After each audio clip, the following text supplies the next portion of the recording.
I am a 71-year-old transgender woman who began to transition 4 years ago. As early as the first grade, I felt I was different somehow.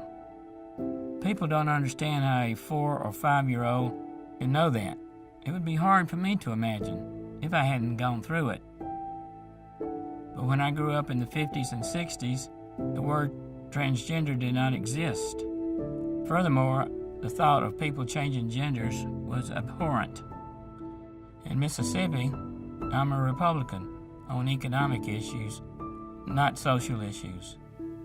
I think we need to educate the Mississippi Republican leadership and their constituents. People need to understand that this is real. Right before my 67th birthday, at the end of 2013, I discovered the word transgender. I began my transition from Stephen to Stephanie. Being a transgender person is not something a person takes lightly. I began to research this word and educated myself about gender dysphoria, which is a sense of unease about the body you were born into. It was not until my teens that I discovered why I felt different.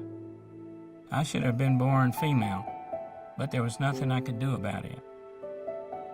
For the first 66 years of my life, I suppressed the feeling that I should be female and not male. Every so often that feeling would come to the surface, but I quickly pushed it down. I believe I am an example of a person who has lived a good life.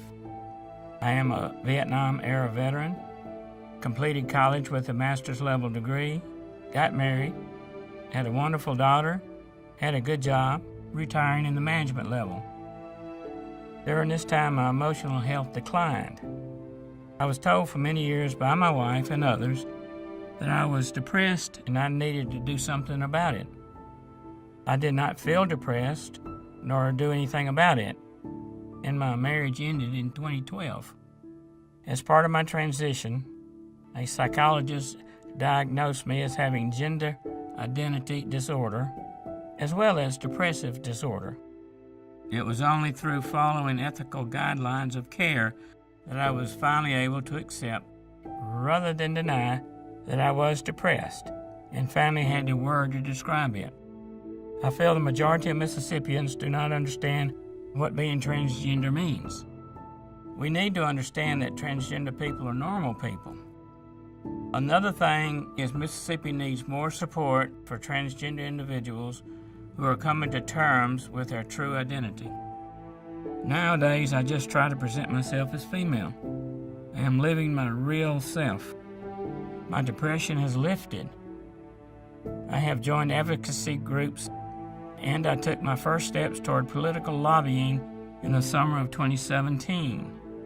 I have lobbied for LGBT and transgender issues with our Mississippi representatives on Capitol Hill in Washington and the state capitol in Jackson. And these are not activities I would have done during the first 66 years of my life.